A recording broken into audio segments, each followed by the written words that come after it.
Johnny Knife Hand's new horror story sub to always hear the full story, never a misline. People have been calling me Johnny Knife Hands for, well, since today. I have no idea why. I have regular hands. Regular human hands. No knives. I don't even use knives. I work at a tax place. I'm just a normal man. But people all of a sudden, everyone has mistaken me for Johnny Knife Hands. My name isn't even Jonathan. It's Stephen Crumple. This is my story. It all started today at work. This elderly lady came in. It seemed like any other day. She made her way to my desk. The kind of old person you're afraid is going to die or fall and hurt themselves in front of you. She had one of those old lady flower-printed scarves on and jewelry of various shapes and sizes. I just remember being able to count the bones under the skin of her hand. When I reached for my stapler, that is when she screamed, "Don't stab me. You're Johnny Knife Hands." I froze. How the hell do I even respond to that? Johnny Knife Hands? Come on. Mrs. I looked down at the notes. Her last name is Doubtfire. I took a moment to remember the comedy with Robin Williams. It was a movie I enjoyed. Doubtfire. I can assure you I have no intention of stabbing you. Her terror, as she did her old lady scream, as she pointed at me with those bones she calls hands. It's Johnny Knife Hands. She proceeded to scream again. This was not an appropriate reaction. At this point, I noticed my coworkers were staring at me. Even Janet, the woman I have been secretly admiring from afar for quite some time. I heard one of my coworkers shout out from their cubicle, "It is Johnny Knife Hands." I then sat there, lost in the moment as my coworkers started screaming and running out of the workspace. Except for Janet, who now sat at her desk across from mine. Her body quivered as I looked at her. I could see the actual fear in her eyes. All my fellow coworkers and Mrs. Doubtfire have already run from the tax office where I work. But there's sad Janet, her large black-rimmed glasses pressed up as close as they could to her face. She still had a small stain from the ranch dressing from her salad, just right under the chest line of her dress. She always worried about her figure. I thought she was perfect, but there she sat, not moving a single muscle. She asked with a tremble in her voice, "Are you going to hurt me?" I didn't know how to answer that. I would never hurt her. Quite the opposite. I wanted to hear about her day, rub her back, and give her small reassurances. I wanted to be the person she called hers. No, I have no idea why any of this is going on. I'm Steve. See? I held up the nameplate I kept on my desk. It read Stephen Crumple, tax expert. I pointed at my name. I'm just as scared and lost as you are. She looked at my hands as I tapped my name. A sudden look of terror flashes again. How are you lifting that? Your hands are knives. I remember thinking, what the hell is she talking about? I look at my hands. 10 fingers. 2 thumbs. That scar on my palm I got from my brother when I was 14. No knives. Is there a gas leak? I asked as I sniffed the air. Janet, I don't have knife hands. I waved them in front of her. I even did some jazz hands. She recoiled in terror as I waved my hands around. Stop waving those knives at me. I looked down at my hands, again, still normal. I start to think this is a random prank show. Is there a camera somewhere? I look around my desk and stand up looking to where the one security camera is. I wave my hands in front of it. Okay guys, come out. It's done. You all have some good actors. You really had me going. I laughed at myself thinking that was going to be the end of it. But I looked back to Janet. Her eyes still showed the same terror. This wasn't a joke. She believed I had knives for hands. Oh no, Janet, I'm not Johnny Knife Hands. I'm Steve, the guy who helped you with the new tax laws. We take turns getting lunch, and you have the funniest stories from your teaching days. I'm not a monster. I'm just Steve. Her gaze unchanged. She didn't see Steve, her coworker. She saw Johnny Knife Hands. Johnny, Steve, you do have knives for hands. I see them. At this point, I decided to entertain the fact I might have knives for my hands. Okay, I say, as I try to find a way to convince her I'm not this supposed Johnny Knife Hands. If I had knives for hands, which I don't, could I do this? I take my hand and run it down my face. I then poke my stomach in the wall of my cubicle. Nothing strange happened, or so I believe nothing of note happened. I studied Janet as her eyes widened again and her bottom lip quivered. I had to know what caused this reaction. What did you just see me do? She stammers over her words, as she was too shocked to repeat the act she had witnessed. She did her best to humor me. You are carving your face.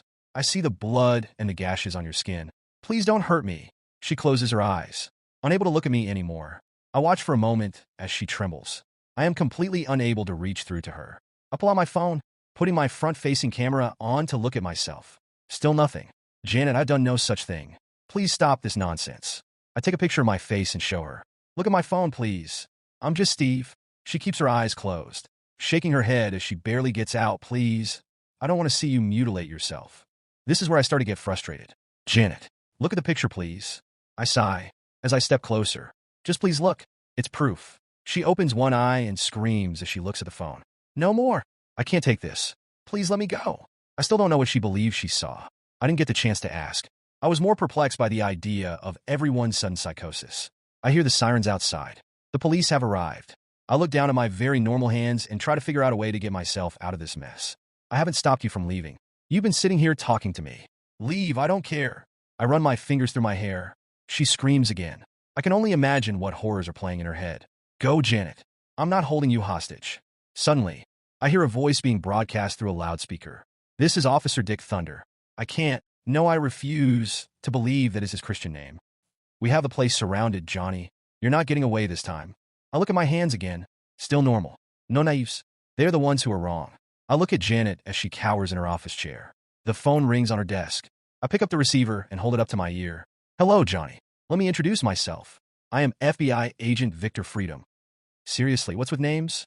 You've had a long run, but we have you trapped. Release the hostage and come out with your knife hands up. I honestly didn't know what to say. On one, very normal hand, the world around me has suddenly gone mad, having this delusion that I have knives for hands. But on the other, still very normal five-fingered hand, I may have to accept that I do have knives for my hands. I stood there for a moment. My hands tremble from anxiety, making it very hard to hold the phone. I would like to state my name is Stephen Crumple. I'm 42. I live alone on the other side of town. I vote Democrat. I could hear FBI Agent Victor Freedom actively listening to me, giving me the and yes treatment as I spoke. I don't know who this Mr. Knife Hands is, but I am pretty certain I am not them. There is a long silence before he speaks. So you believe this is a complete misunderstanding? There is a wave of relief that washes over me as I feel that finally I've made some progress. Yes, I start pacing back and forth as I continue to speak. I came into work today. This little old lady named Mrs. Doubtfire started screaming at me that I was this knife hand person. I don't know what is happening. There is another long pause before he responds again. So you were telling me your name is Stephen Crumple. You're 42, left-leaning and living alone. You were screamed at by. There is a pause as I can tell he's finding the name he has written down. Mrs. Doubtfire. I can hear the skeptical tone in his voice as he responds. Mr. Crumple, there is security footage. I'm looking at the feed right now. You're injured. You have scalped yourself in front of your traumatized coworker. I want to get you the help you need, but I can only do that if you let Janet go. I look down at Janet, who is crying and begging me to let her go. Please, I'm scared. Steve, let me go. I make a motion with my hand towards the door. I've never said she couldn't leave, Mr. Freedom. In fact, I told her earlier to leave. She's just been sitting here crying the whole time. Leave, Janet. I'm not a murderer or whatever Johnny is. Janet slowly gets up from her seat. I take a step back to let her get out of her cubicle. She went around the corner of the desk too close and banged her hip against it. She tripped and fell towards me. I instinctively put my hands up to keep her from falling on me. She let out a gasp as she looked down at her chest. Her fingertips press against her chest, as if surveying the damage from a wound. There was nothing there. She whispers why, as she falls to the ground. There is nothing wrong with her. I didn't do anything. I panic as she falls to the ground. I fall to my knees with her as I shake her. Janet, stop messing with me. Janet, Janet. I scream as I watch her struggle for breath. The light in her eyes slowly dims as her hand falls lifeless to the ground. I tremble as I hear the cops kick open the door. I stand up quickly, putting my hands in the air. Drop your weapon. I don't have a weapon. I have normal hands. Drop your weapon, or we will use lethal force. I do not have a weapon. That was the last thing I said before 6 rounds hit me dead center in my chest. I fell quickly. My head hit the cold tile floor under my feet with a sickening crack. The last thing I saw was Janet's lifeless eyes before the eternal darkness of death took me. My final thought was, sorry, Janet. Maybe in a different life, we could have had the life I imagined. So there you have it. That's my story. I guess I'll never know why or how that all happened. All I know is I'm not Johnny Knife Hands.